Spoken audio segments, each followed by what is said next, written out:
Again, Happy New Year.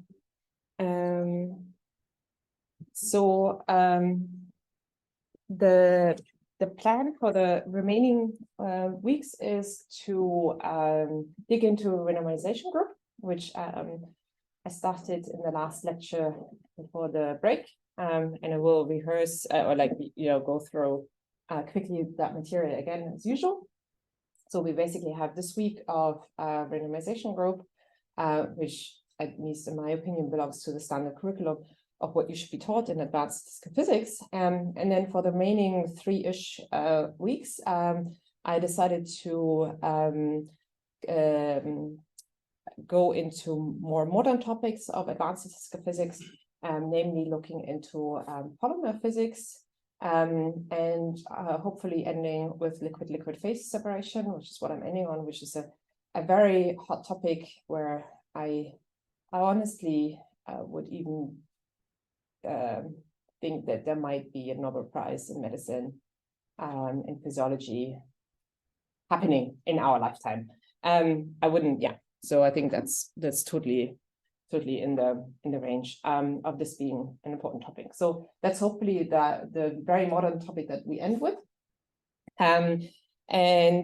Sort of the idea is that I would like you to appreciate that all these concepts that we learned in looking at magnets and basically Ising models all over actually do have applications to real systems, although the math that we need there is slightly different, which also broadens your theoretical portfolio. That's the idea.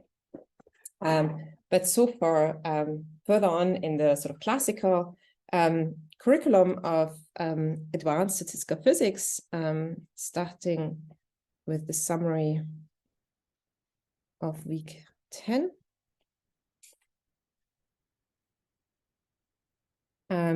Where we talked about the renormalization group. So the idea here is that we change the length scale of a system, and only at criticality, the system remains unaltered. And thereby, we can identify the critical points as the fixed points of this renormalization group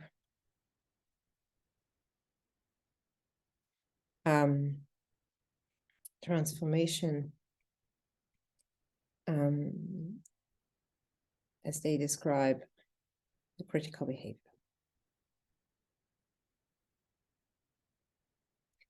And this is this might reminisce you of the concept of duality that we had in the series expansions, right? Remember, we did the high temperature and the low temperature series expansion, and then figured out how to map onto each other and realized that only the critical point should map on itself, and thereby we could identify the critical point itself as well, and the critical temperature, right? So this sounds very similar, right?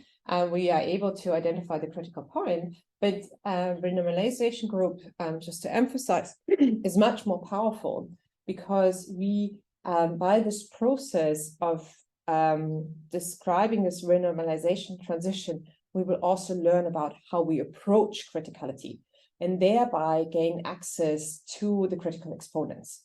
We just describe the behavior of how dynamics diverge as we approach criticality. And that's the hallmark of what only renormalization group can teach us. And as an introduction to, and renormalization group is often abbreviated as RG simply. So as an introduction last week, we looked at, as an example, at the 1D Ising model, to illustrate the dynamics. So say we have a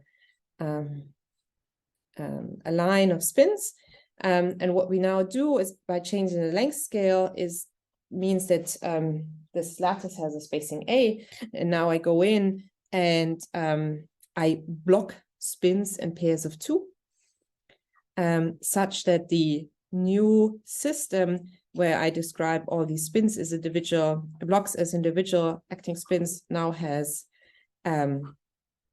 twice the length scale of 2A. So this is the blocking dynamics that we have here. So we can keep on doing this. We go from A to 2A to 4A to 2 to the power of n, A. And at the same time, we write down the Hamiltonian and how the parameters should change under this transformation. And from that, we find a rule in this specific case of tan k of the n+1's blocking transformation being equal to tan h of k to the n squared. This is for no applied field, right? The simplest example. And so now we have this as described here, this renormalization group transformation as it acts on the parameters of the systems. And from this equation, we can now determine the fixed points and linearizing this expression about the fixed points, we can learn about the stability of the fixed points. For this zero applied field, the result is that I have at tanh hk equals 0, I have a stable fixed point, and at tanh hk equal 1, I have an unstable fixed point. So this teaches me about the dynamics and the potential critical points. Today, we will learn about how to interpret these flows and learn about the critical behavior as we approach them. And then on Friday, we learn about how to extract the critical exponents. So this is obviously the simplest model, like the zero applied field. If we now add an applied field, the procedure becomes more complicated. In doing this blocking transformation, remember we had to, when we have an applied field, the way to solve the Ising model was to use a transfer matrix approach. Writing down the partition function now is a function of these transfer matrices, and it turns out that the this is the RG transformation here. In this case now, the RG transformation boils down to the transformed, this way, being t to the n to the power of 2 of the transfer matrices, which means that I have t squared of such a function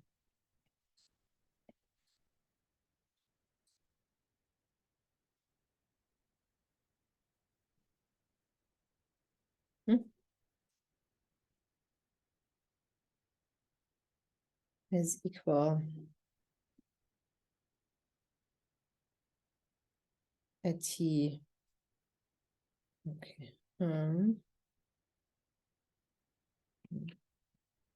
So if I want to identify this fixed point, which I mark by squared, this should be identical to this kind of a form.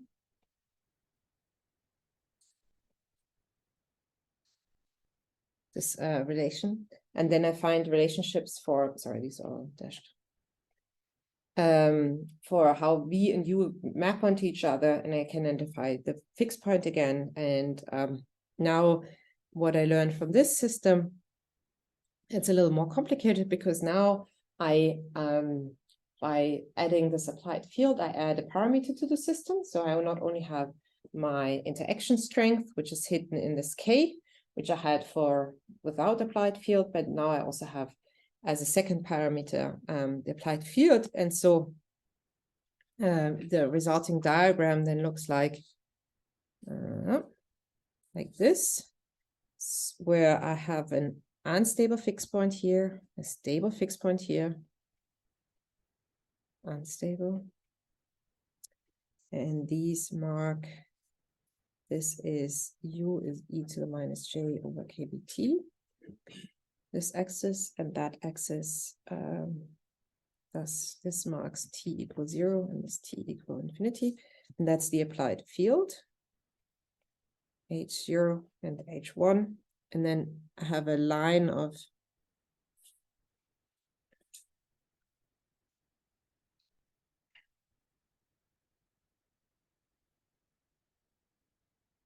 stable fixed points here, and the flow or the dynamics of the system under the transformation would be like that. So from these two examples, we can distill a recipe of this Kadanoff blocking procedure, which goes by, we reduce the length scale of the system. We find the transformation rule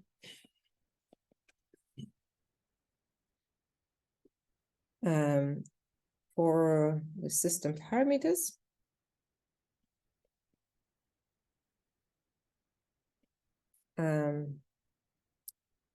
Then we find the fixed points of the transformation. And last, linearize the transformation about the fixed points.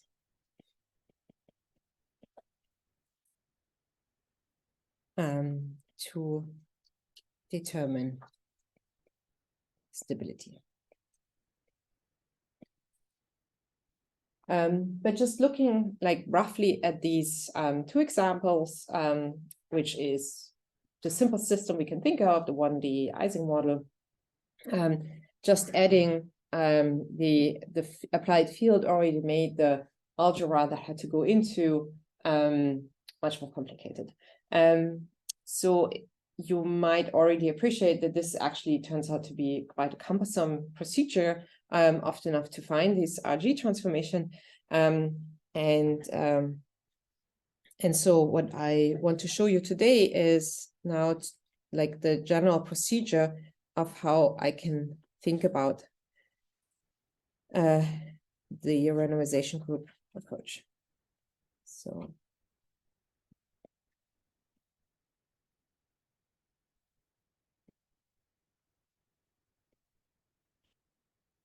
And let me go on top of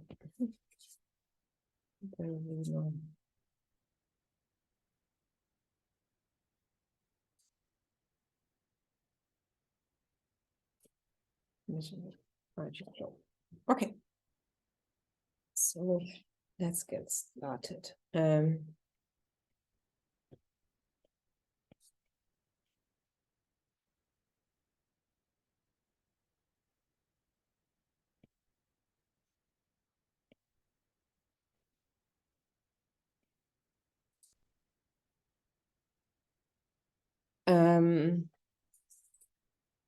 So the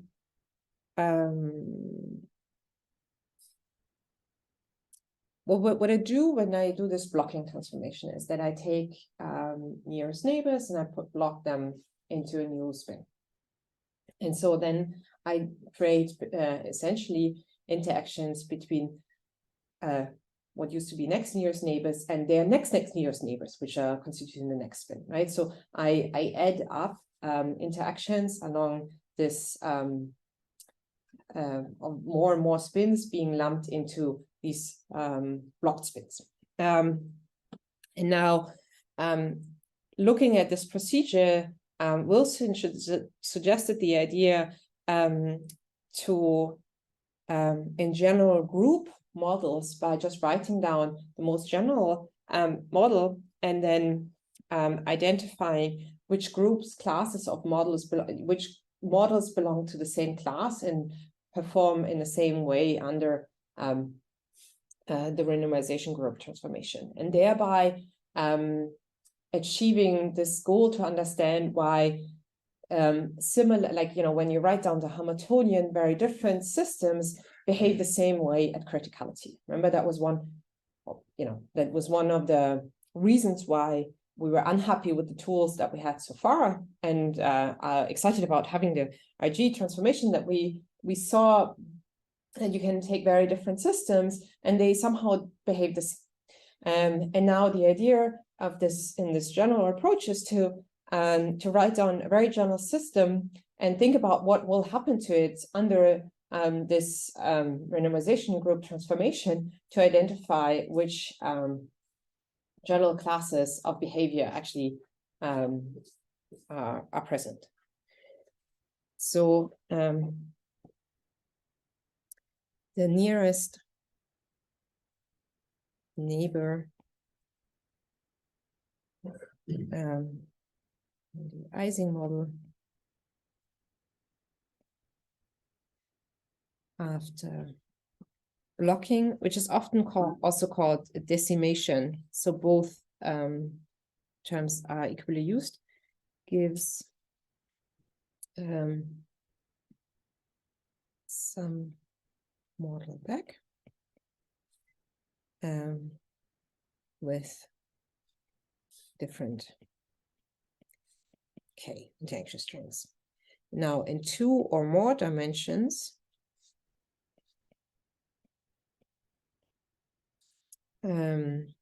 I generate nearest neighbors, but also next nearest neighbors interaction, and so on. And now Wilson's idea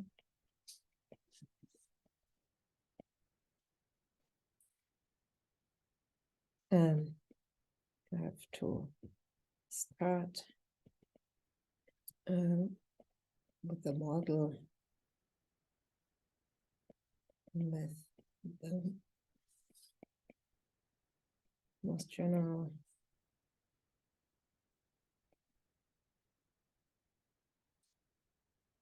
type of interactions, so that decimation is a model in the same class. G for the Ising.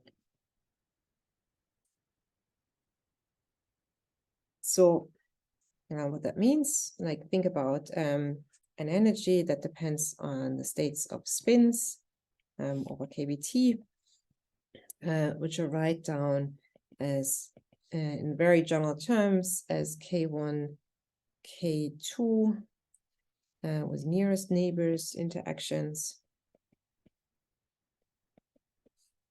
That's, K3. And now SI and SJ are next nearest neighbors, which I call not K, but actually I had it called K tilde. And then higher order interactions, and then K3 denotes if I have pairs of 3, SI, SJ, SK, again, nearest neighbors, and then K3 tilde would be the next nearest neighbors, and so on. So this would be writing down the most general model. And now consider what is the essence that we do. Now we take this model and we form blocks of length b, with b to the power of d, depending on the dimensions of the system, spins in a block we call capital B.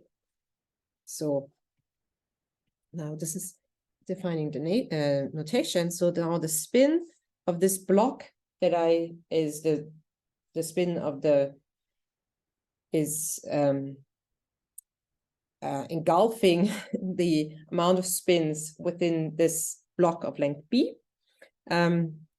So this transformed spin is now some kind of function in general of the spins that are within this block.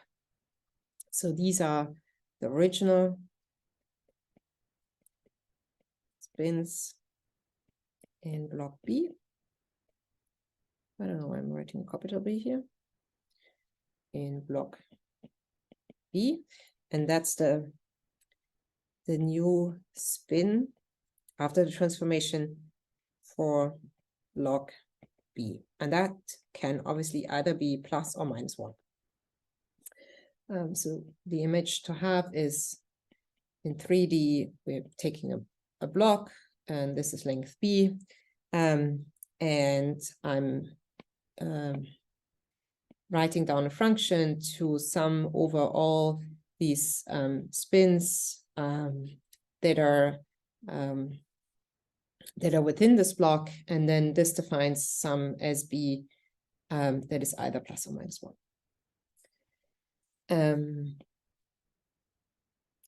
Now, with this, I define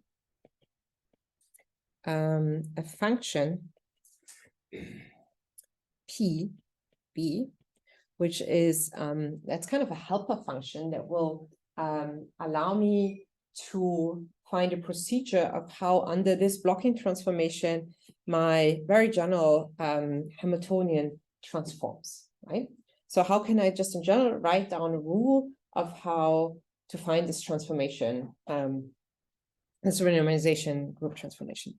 And so to this end, we've defined this helper function P of B, which is simply a delta functional of SB prime, the spin of the transformed block, being equal to the result of this function acting on the spins. Sorry, let me just be a little clearer in my notation. Okay. So what does it mean? So this helper function PB is equal 1 if a particular configuration of the spins on the lattice gives rise to a particular block spin SB. And the spin itself can be either 1 or minus 1, but this delta functional is defined as obviously being 1 if they agree and 0 if they're not, right? And PB equal not 0 otherwise.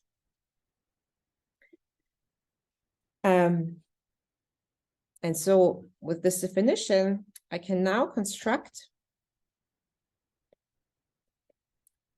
that the probability of being in S prime given S is the product over all blocks of this PB. So this is the product over all blocks. And now this probability of being in state S prime and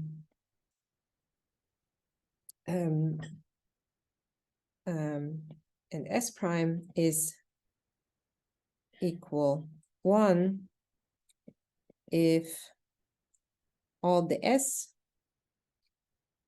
So the probability of being in the transformed state S prime. So this is the transformed original state. So and so the product of all these probabilities is only one if all the prime states are reached. Hence, in detail, if all these functions that I apply when I'm blocking the spins, all these Fs give rise to the desired S transform states and zero otherwise. And so this means that if I sum over all states S1, this probability is actually normalized to 1.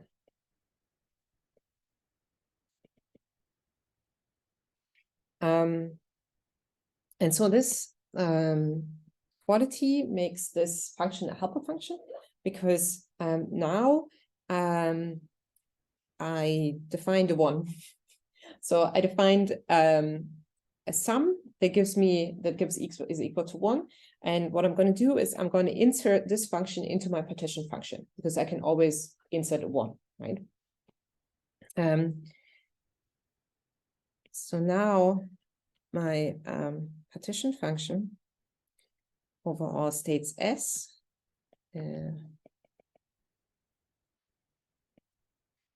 it's a definition of partition function. And now what I'm going to do is I'm just going to enter a 1. I'm going to insert a 1 here, which means that now I have a sum over all S, and I have a sum over all S transformed states times this probability.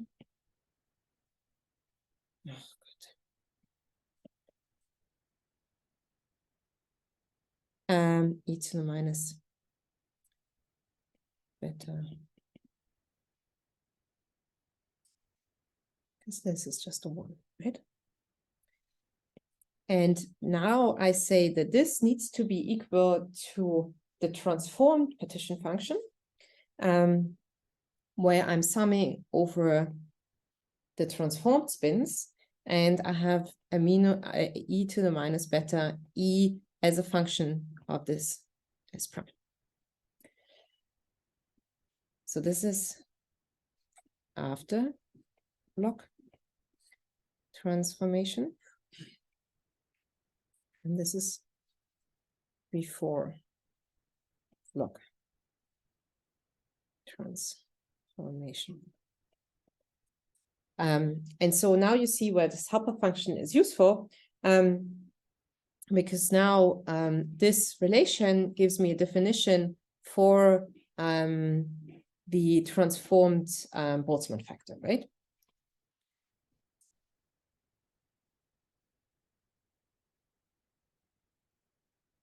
So now we see that e to the minus e of the transformed spins is equal to the sum of all original spins times this probability, e to the minus beta e.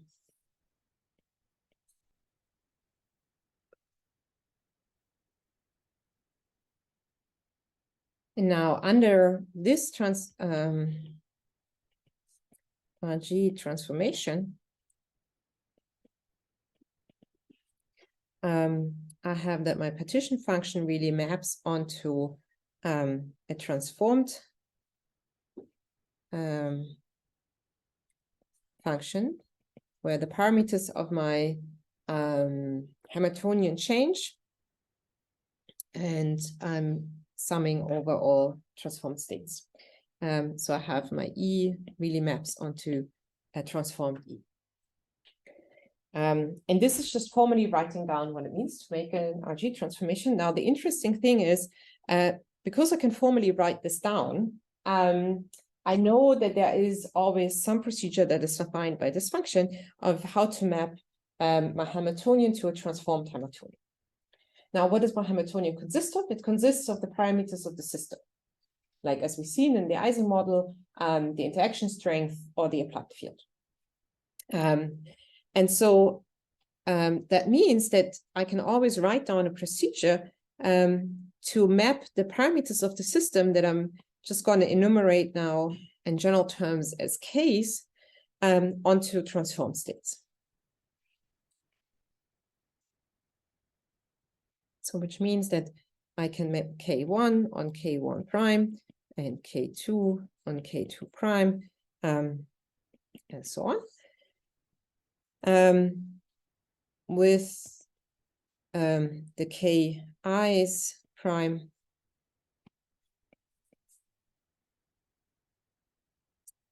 being in general some kind of function of all the previous parameters.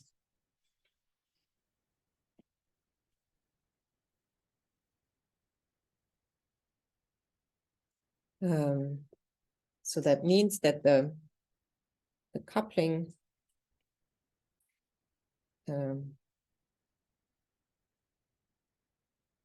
constants have been renormalized. So, for example, remember from the summary the example of tanh K prime being equal to tanh square. Okay. That was the 1D Ising model without a middle field. So now that I can generally write down this transformation, I can look for the fixed points.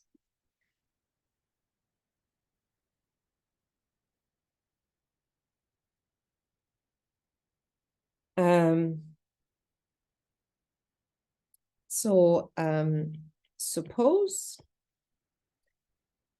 we have applied a given RG transform n times. And so we now know the coupling at the nth plus 1's generation being a function here of the coupling constants at the previous iteration.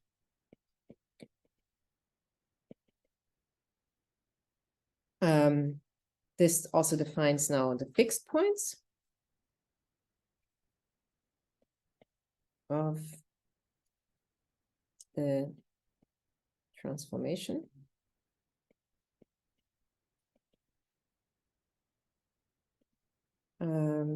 As Ki star being Fi of K1 star, K2 star, and so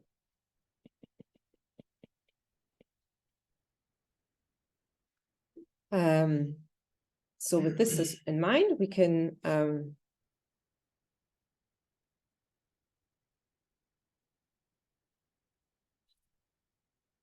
also find a fixed point Hamiltonian E prime.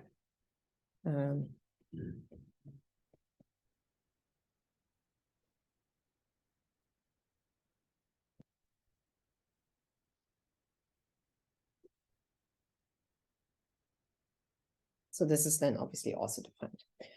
Now, remember from this very brief recipe that I wrote down, so what we defined is like we defined the renormalization group, we find how to find the fixed points. Now we have to learn about the stability of the fixed points. So we want to learn about the behavior near fixed points. And so this in general means that I can linearize this function f around the fixed point. So that means that at the Kin plus 1th iteration, near the evaluating this RG transform at the linearizing it around the fixed points tells me that the Kan plus 1 is just Taylor expanding Fi at Ki at the fixed points, then plus dFi d k I n evaluated at k I n sorry, that's okay. K I at the fixed points times k I n, and obviously higher. Oh, okay. Let me squeeze in.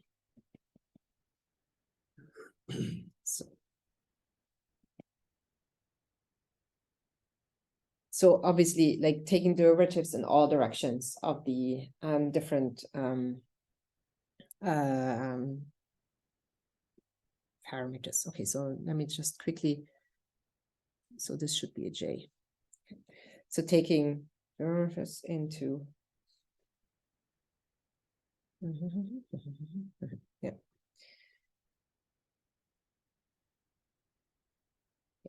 So just to make sure that you follow my notation. So this is I, and this is I. So this is the function I that tells us about the transformation of parameter I, but the transformation generally depends on all j parameters of the system. So when take Taylor expanding, I have to take derivatives with respect to all parameters of the systems. And evaluate those at the fixed point. Having this in mind, I can actually write the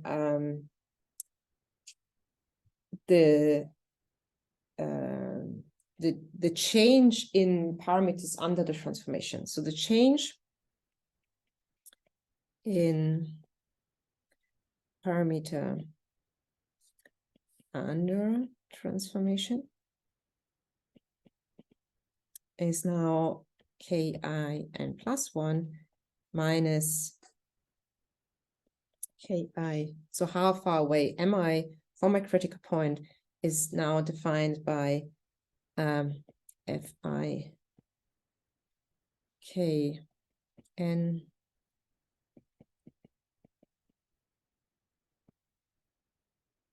minus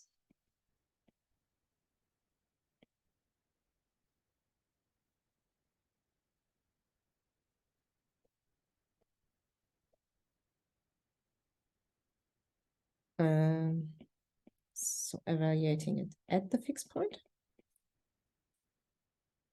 Remember, this is exactly just writing down the definition of the transformation, and that's the definition of the fixed point.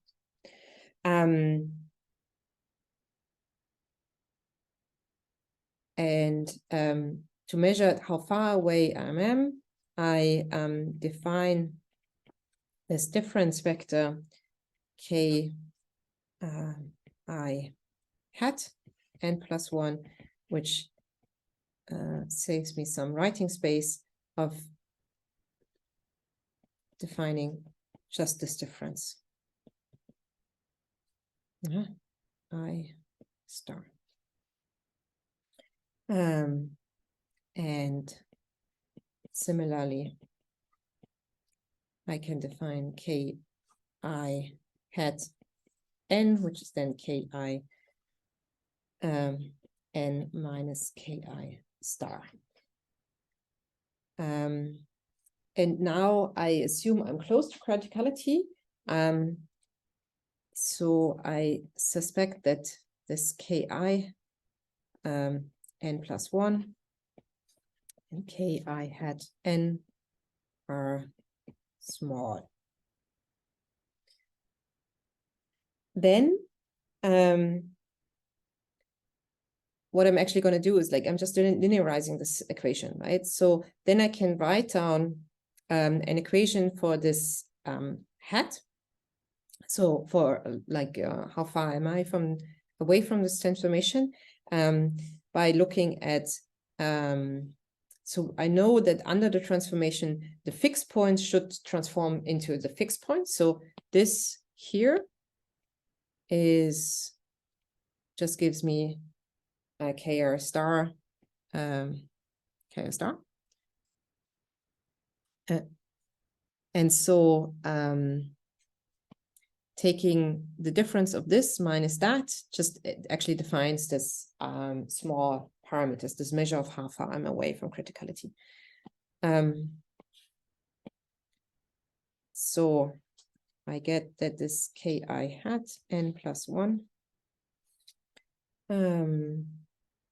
is then just the sum over j to n being the parameters, the number of parameters of the system, dfi dk j n at or k j n at criticality times k j hat n plus higher order terms in. Okay, and this is where you realize that my notation was not correct up here, because this is obviously, if we correctly Taylor expand, this has to be minus the point I'm expanding around. So now what we just simply did, trying to take care of all the indices correctly, is to Taylor expand around the fixed points, right? So these are the higher order terms that we're going to neglect.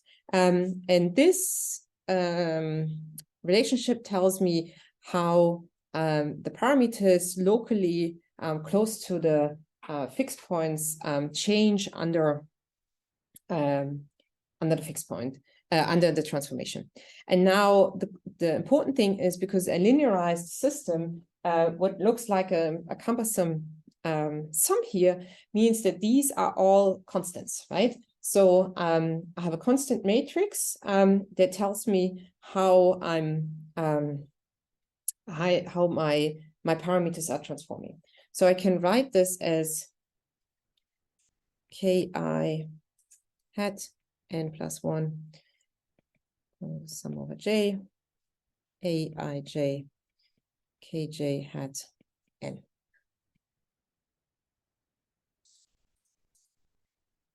Where my aij, my constant entries in the matrix, are just defined by taking the derivatives with respect to all these parameters and evaluating them at the fixed point.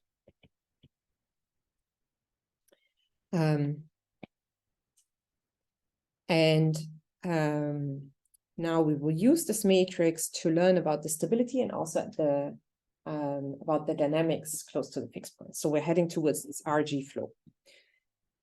Now, learn about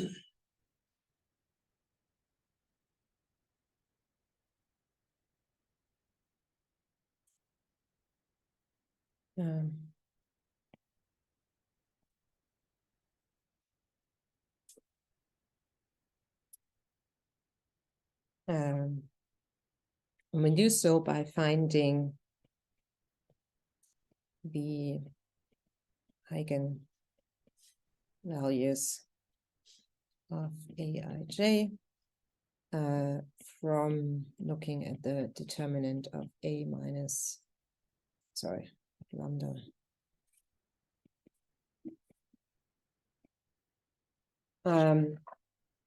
But before we go into the depth here, just a short mathematical side. Sorry if you are aware of that, but might be good to note it down so that the notation here then becomes obvious. Because we can't necessarily assume that our matrix A that's describing this transformation is fully symmetric, right? And so what this entails is that if it's not symmetric, I have a different set of eigenvectors on the right, like on the, I have two sets of eigenvectors, left hand eigenvectors and right-hand eigenvectors. Mathematically speaking, what this means, if I compute the eigenvalues following our known procedure by looking at the determinant a minus lambda 1 equals 0 with lambda the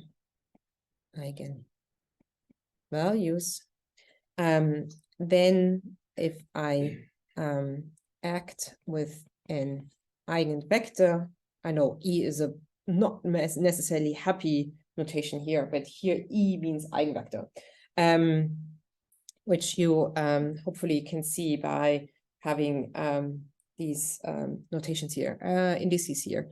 Sorry, these are the wrong indices. So I'm this way. So, and I'm summing over J, J, and this is now my right-hand eigenvector, which then gives rise to the right-hand eigenvalue K, EI, K, R. Where EI, K, R is a right eigenvector.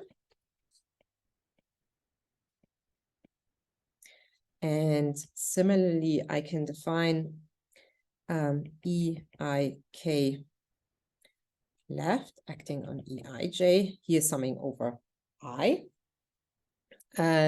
which then gives rise to the left-hand eigenvalue and the right-hand and the left-hand eigenvector. Yes.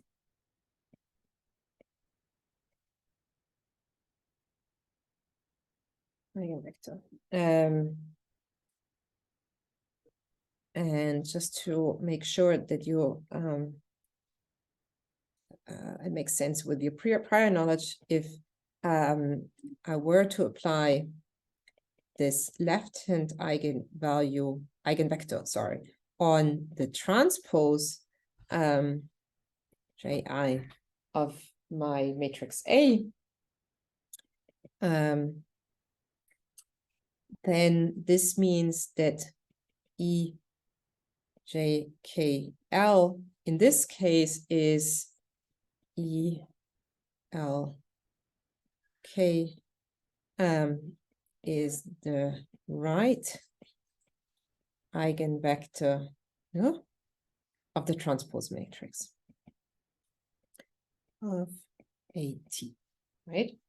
And if A is a real and symmetric matrix, then obviously right and left eigenvectors are the same, but only in this case.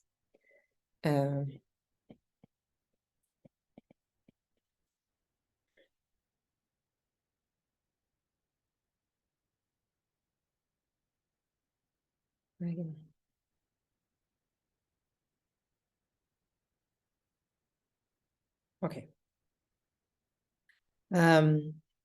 But I can learn a little bit more about these systems. So also I can perform that I'm acting on the matrix from the left and the right. Okay, no, 2Ks. That's okay. Let me put a K prime here. R. So that means if I act this eigenvector from the left, I get the left eigenvalue, K prime.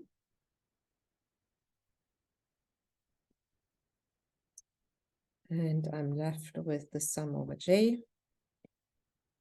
And I acted on it, so I should be left with the eigenvector only. EIK prime L EJKR. And if I act from the right-hand side on the matrix, I get lambda right, K, and I'm left with the sum over I.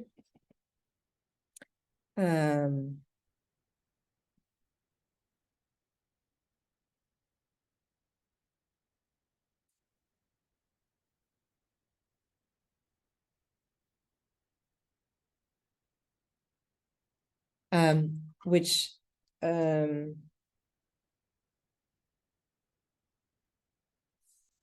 I can, what this actually means, this is just a scalar product of the two eigenvectors.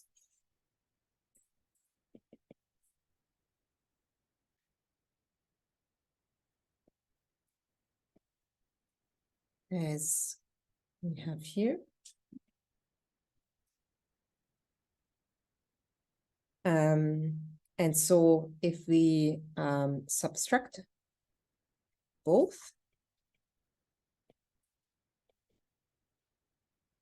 we find that we have 0 because the left-hand side is 0. And we have on the right-hand side lambda k prime r minus lambda kl times the product of left and right eigenvectors. And so from this, now we can read off that if the eigenvalues are non-degenerate, then these eigenvalues are, if they're non-degenerate, they're different. And if they are different, to satisfy this equation, the left and the right-hand side eigenvectors have to be orthogonal to each other. So because then their scalar product is 0. And that's the property that we need.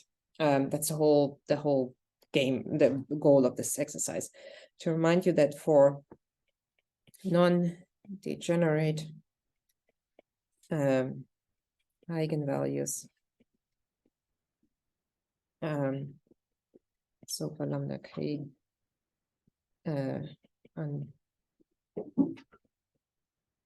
we have that E all sets of left and right eigenvectors should be 0, and so we can normalize this for EK, L, EK, R, the eigenvectors to be orthonormal. So that's the mathematical side. And now we go back to analyzing the impact of this matrix transformation, right?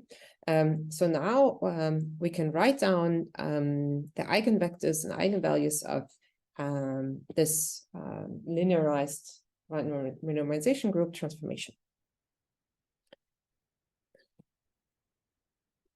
So back to Raji. So say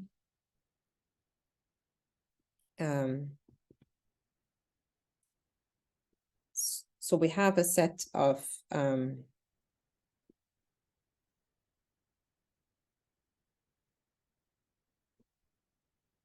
writing a vector notation just as shorthand and writing here.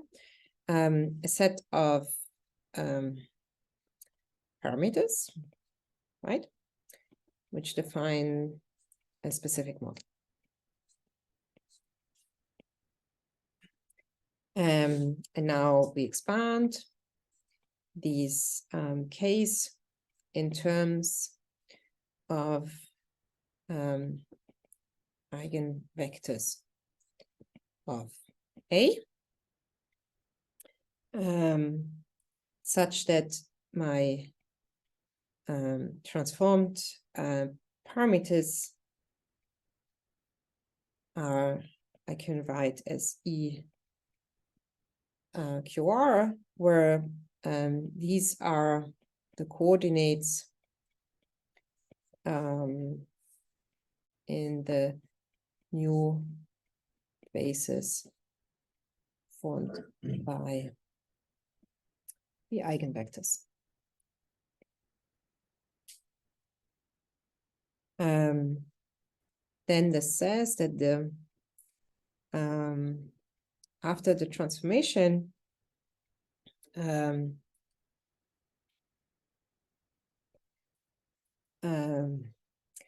I apply, so the eigenvectors stay the same, but I apply this transformation. I can, sorry, so I can then expand the nth transformed state as UKN, so I call it, in terms of the spaces that I define based on A. And similarly, I can find the n+1th transformation where now these UKN change, but the basis stays the same. Now I act with my matrix A on this state N, which means that if I pull this through, first of all, I have this UKN, and now I apply A on the right-hand eigenvector. I know what this gives because that's these are the eigenvectors of my matrix A, so I get the eigenvalues. So this then gives me A lambda KR E KR. But I also know that applying this matrix on the parameters should give me the transformed n+1 state, right?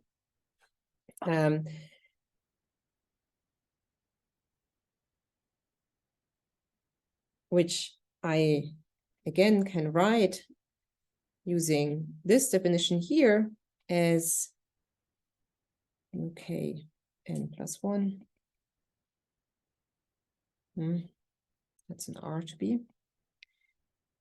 And so from that, I can read off that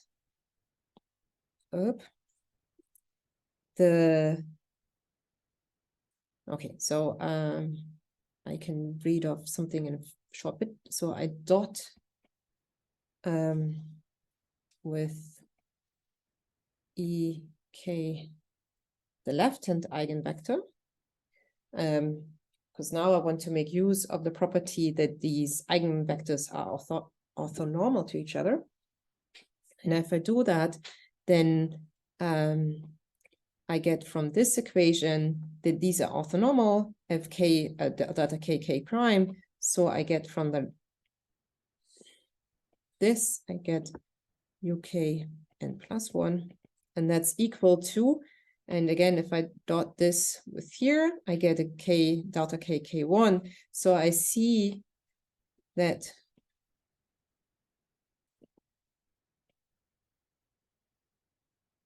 and that's the key result. So what I find is that if I expand my parameters in terms of the eigenvectors of the linearized transformation matrix, that the coordinates transform by being multiplied with the eigenvalue, the corresponding eigenvalues. So this is from going from n to n+1, but obviously I can generalize this and see that if I go to n+2, this is just the same as applying the same transformation twice. So I get a square of this eigenvalues. And so generally speaking, I get that UKN is lambda k to the power of 0, to the power of n, n times applied, UK 0. So we see that these coordinates scale under the RG transformation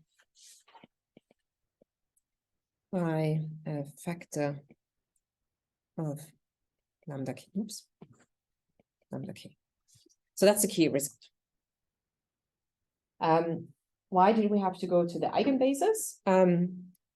Well, because this way the individual UK are orthonormal to each, like the different eigen directions are orthonormal to each other, and so they do not mix with each other. And this lambda k denotes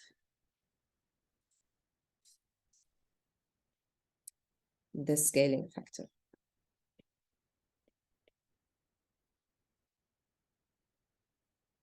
And so that's the key insight that we now formally showed that for any general, RG transformation, we can look at the dynamics close to the fixed points by going into the eigen system of the linearized matrix.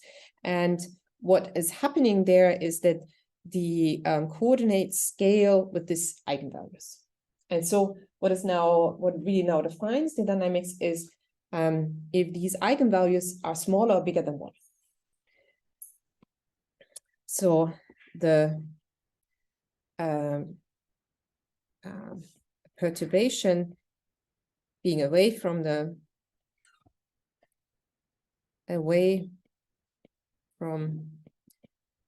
fixed point grows if lambda k is bigger than 1. I don't know where I'm putting these down. And shrinks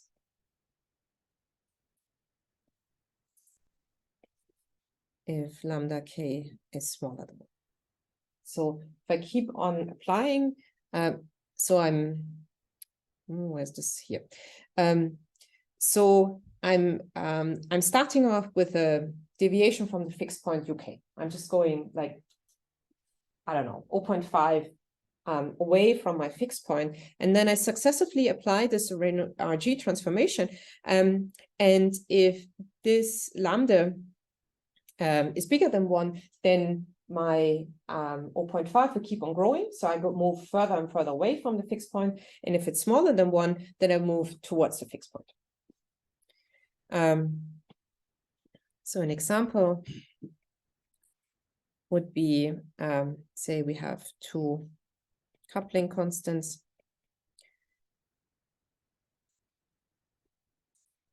K1 and K2. And now suppose I have one eigenvalue being smaller than 1 and another one being bigger than 1. So if I now start with U1 being A away from 0, again, this is the deviation from the fixed point, right? And I keep the other at the fixed point, then this transformation tells me that my U1 n is lambda 1 to the power of n, not to the power of n, U0, so A, that's lambda 1 power times A, and so that goes to 0 as n goes to infinity. So it means that the deviation that I had from the fixed points along this direction of the first eigenvector, oh, sorry, I'm mixing notation. These are meant to be vectors. I chose to do this. This drives me back to the fixed point, right? Because this deviation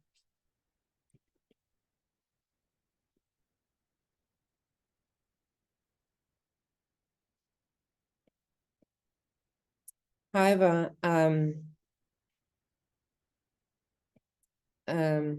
if we start with U1 0 and U2 equal B equal 0, now then if I now write down U2n is equal lambda 2 to the power of n U2 0, this is then lambda 2 to the power of n times b, and this drives me to infinity as I keep on doing this transformation. So the fixed points dynamics along the direction of the second eigenvector moves away from the fixed point. And so graphically speaking, I have these two parameters of the system. I have some fixed point. Don't overinterpret. Let me give me a different color. Don't overinterpret the color of this stop now. Fixed point. Different color. So that's a fixed point.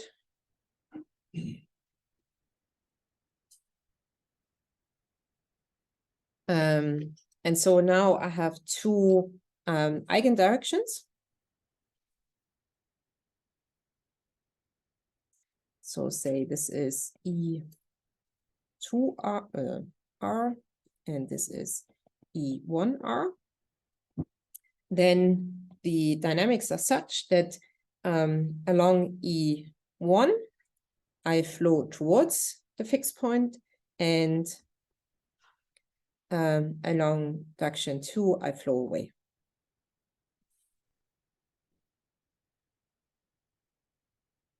And so let me mark especially the one where I flow towards the fixed point. So any point on red line will move toward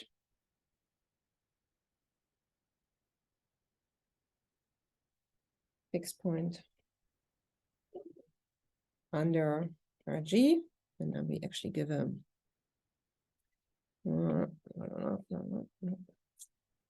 give a different color to this. And any point on green line will away.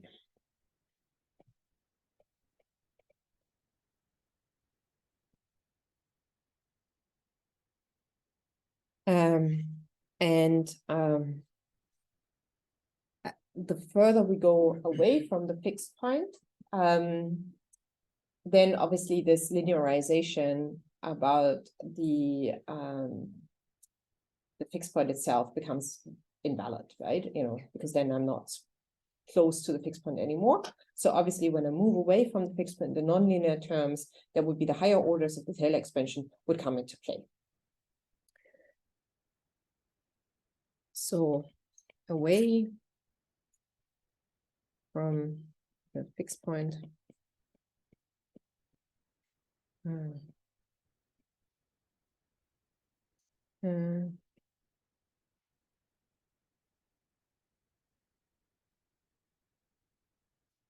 Come to play in the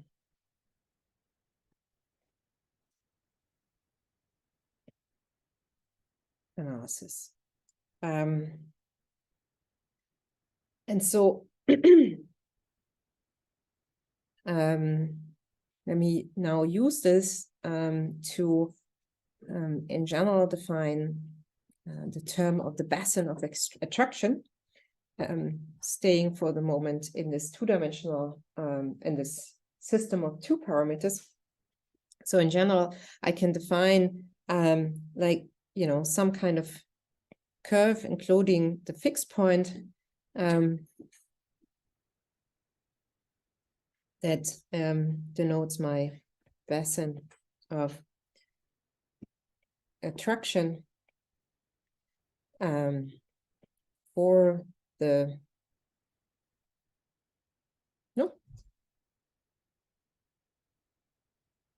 fixed point,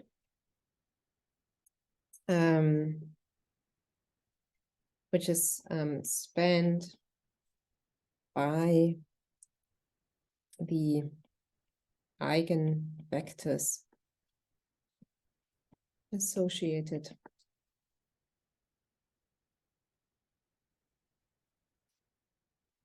with these eigenvalues being smaller than 1. And so this concept that we illustrate here in this two-dimensional parameter system, we can now generalize to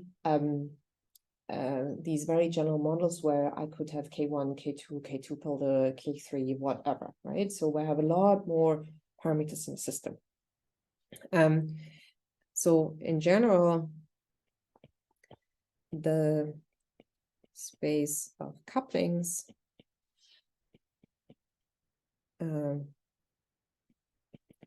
will be large. And for ordinary critical phenomena, e.g. ferromagnets, two directions typically the ones corresponding to T and temperature and applied field will be unstable. All others will be in the basin of attraction.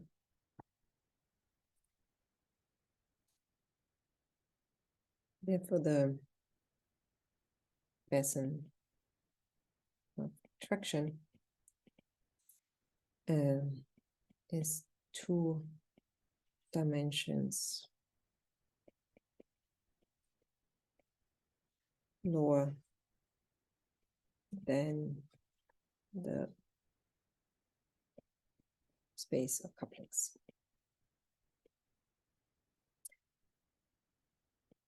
So in general, what we learn here is that we can classify the dynamics around a fixed point by the basin of attraction, where everything's flowing towards the fixed point.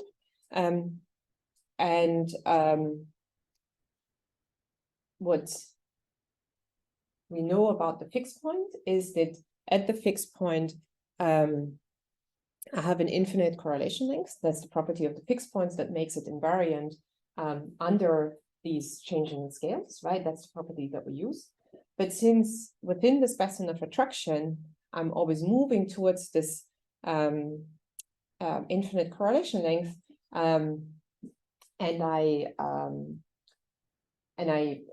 that also means that this basin of attraction itself, or everything that's in this basin of attraction, actually has this infinite correlation length, and is therefore sort of within this critical realm. And what actually the directions that are interesting in how I reach criticality are only these unstable ones that drive me towards this basin of attraction, and they will drive me to the fixed point. So think about this basin of attraction really as a sheet of states where I'm always flowing to this fixed point. And if I'm just epsilon off this sheet, I won't move towards the sheet, but I will take a journey to the fixed point being very close to the sheet, right? I won't take this tour, but I will probably take a tour outside.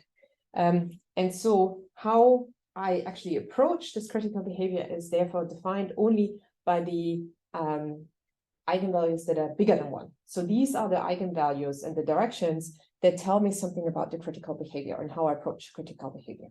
So these are the ones that we want to look at. And this is what we refer to when we think about these 2 directions being the unstable ones. So this is now this, like generally speaking, maybe I should follow my color code. Let me follow my color code. So generally speaking, I have, red. I have this basin of attraction with a fixed point. And within this basin, I will always move towards And which color code did I use for the other ones? Green.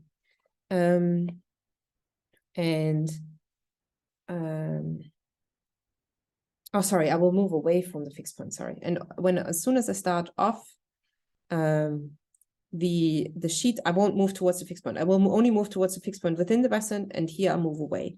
So if I start, sorry for the, of the surface, I move away.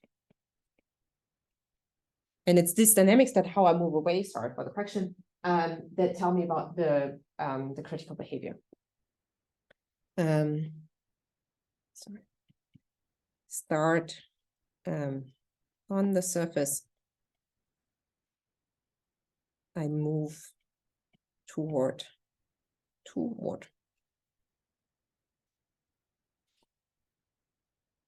fixed point.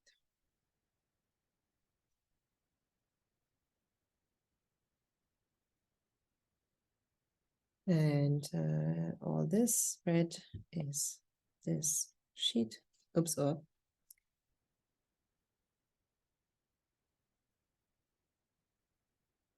this is the stable basin traction.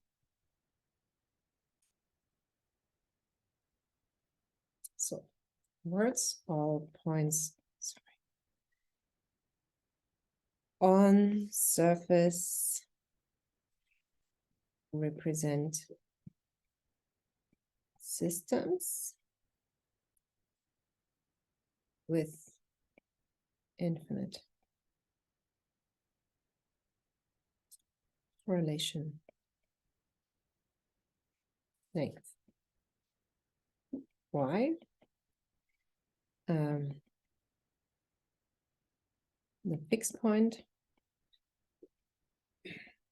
has an infinite correlation length.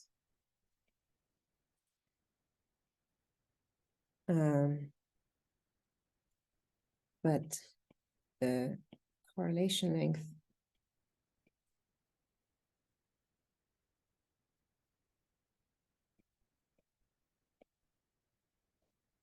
can only decrease under the application of RG transform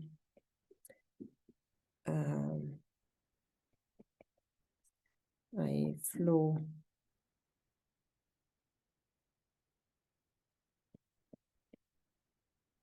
toward the fixed point. But obviously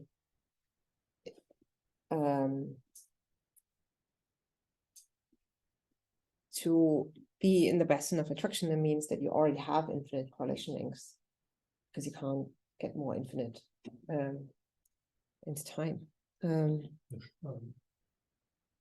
Need to be infinite already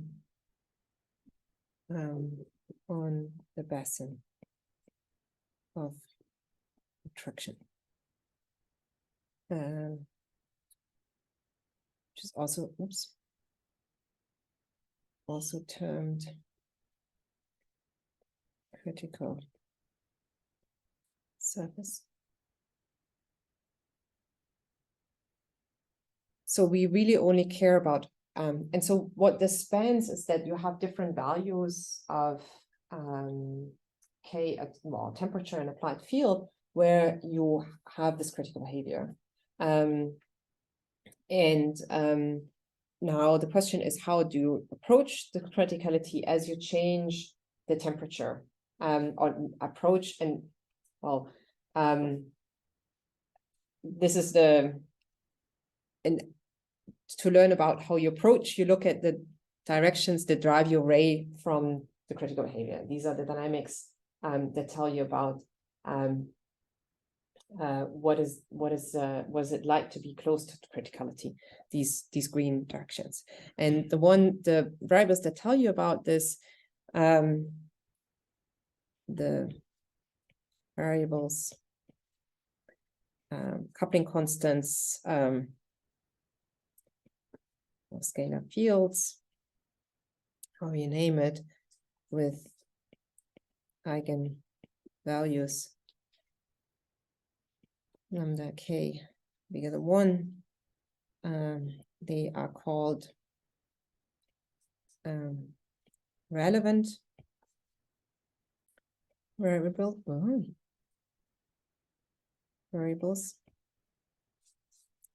That's, for example, the temperature,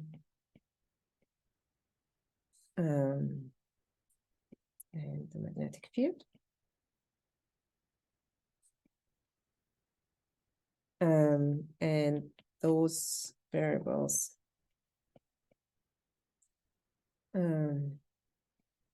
with lambda k smaller than 1 are called irrelevant. And only the relevant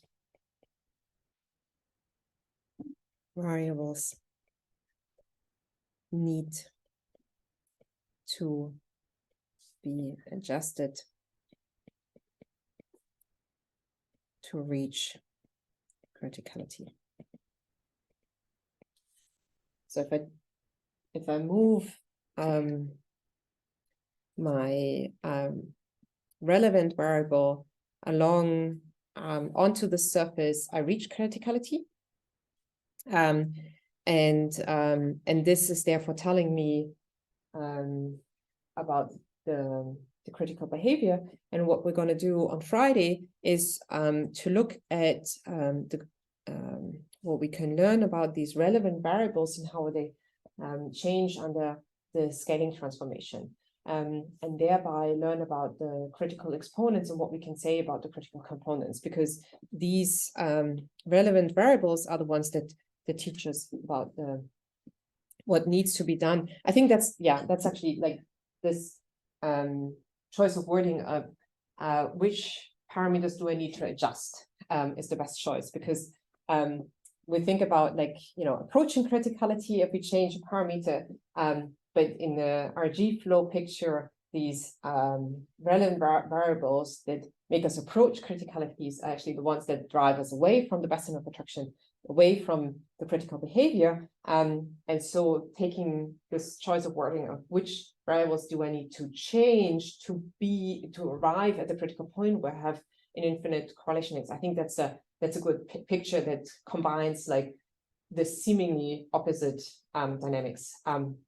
That I have parameters that drive me away, and so these parameters I need to give a very specific choice to be at criticality. That's the choice. And so how they change under the transformations and how this impacts their scaling into critical exponents, this is what we're going to look at tomorrow on Friday. What I believe is kind of sad is that it would be lovely to have a simple 1D Ising model that has a nice phase transition, because then one could better illustrate what it means to have this best enough attraction. And sadly, we lack that because the 1D Ising model doesn't have a phase transition. And so but this sort of is the general gist of the renormalization group and how it generally works independent of the model you're looking at, given that if you take more complicated models, the whole writing down the transformation rule and the matrix thus is much more complicated, but this is the essence, this is the physical idea that goes into it. And that's concluding today. Thank you.